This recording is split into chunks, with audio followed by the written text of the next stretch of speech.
Монгол Ардын нам болон Монгол Ардын намаас ерөнхийлөгчид нэр дэвшсэн миний бие Монголын ард түмний ерөнхийлөгчийн сонгуульд өгсөн энэ санал хураалтын дүнг хүндэтгэн хүлээж авч байгаа. Энэ ерөнхийлөгчийн сонгуульд намайг дэмжиж оролцсон Монголын ард түмэн,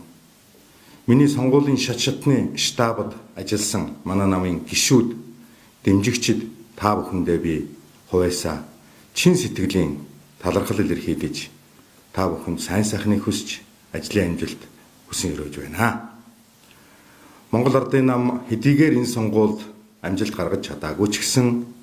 засгийн газрынхаа дэвшүүлсэн мөрийн хөтөлбөрийг бүрэн дүүрэн хэрэгжүүлж, улс орны эдийн засгийн хямралт байдлыг бүрэн дүүрэн гэтлэн давж, ард түмнийхээ аж амьдрал сайн сайхны төлөө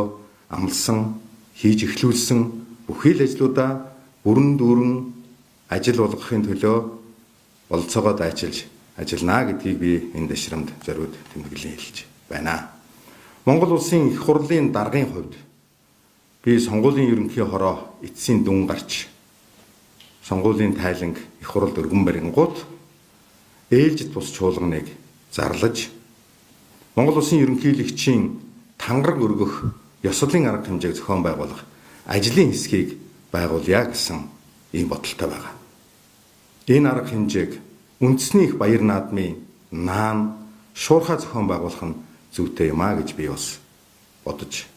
байгаа. Ирэх 7 хоногийн нэгд өдөр буюу даваа гарагийн 7 дугаар сарын 10-ны өдөр шинэ ерөнхийлөгчийн тангарагыг өргүүлэх ёслолын арга хэмжээг төрийн ордонд зохион байгуулж, шинэ ерөнхийлөгч, ажлаа өндөрлөж байгаа ерөнхийлөгч хоёр тамга хүлээлцэх ийм арга хэмжээ болохоор бодож тооцож байна. Би ерөнхийлөгч Элбэг Доржтой тамга хүлээлцэх тухай асуудлын талаар бас санал бодлоо солилцсон байгаа.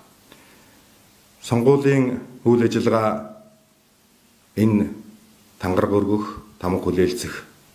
үйл явдлаар бүрэн дүүрэн өндөрлөж, монголчууд үндэснийхээ их баяр наадмыг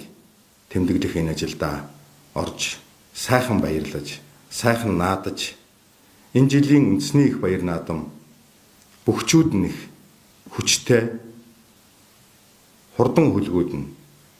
шандас сайтай, унсан хүүхдүүд нь цог золбоотой, харваачдын сум онч мэргэн байхын ерөөлийг дэвшүүлж ард түмэндээ сайхан наадахыг хүсэж байна.